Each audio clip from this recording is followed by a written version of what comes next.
Hello guys, welcome back to my channel. আবারও তোমাদের একটা নতুন প্রজেক্ট নিয়ে চলে এসেছি। এই যে দোতলা বাড়িটা দেখতে পাচ্ছ, এই দোতলা বাড়ির হচ্ছে আউটসাইডের রঙের কাজটা পেয়েছি। তোমরা যেমন দেখছো, এটা একটা নতুন বাড়ি, তো মানে প্লাস্টারটা নতুন হয়েছে। তো তার জন্য এটাকে প্রথমে আমরা এশিয়ান পেন্টসের প্লাস্টার কোট মেরে নিচ্ছি। ঠিক আছে, এই প্লাস্টার কোটটা মেরে নেওয়ার পর আমরা প্রাইমার করব। আর প্রাইমার করার পর কালার 2 কোট চাপাবো। এই যে দেখো, এখানে প্রাইমারটা মারা হচ্ছে। মারার পর হচ্ছে এই 1 কোট আমরা পেন্ট করেছি। ঠিক আছে, 2 ইঞ্চি লাগছে না?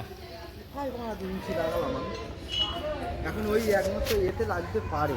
কিসে? এই যে আমাদের ফাইনাল কোট মেরে এটা রেডি হয়েছে। তো তোমরা বলো কালার কম্বিনেশনটা কেমন হয়েছে। আচ্ছা, যারা নতুন পেন্টার ভাই আছো তাদেরকে একটু এস্টিমেটের সম্বন্ধে বলে দিই। আচ্ছা, আমাদের এই বাড়ির রং করতে গিয়ে তো আমাদের 50 লিটার প্রাইমার লেগেছে, আর 70 লিটার হচ্ছে রং লেগেছে, আর প্লাস্টার কোট হচ্ছে 2 ব্যাগ লেগেছে।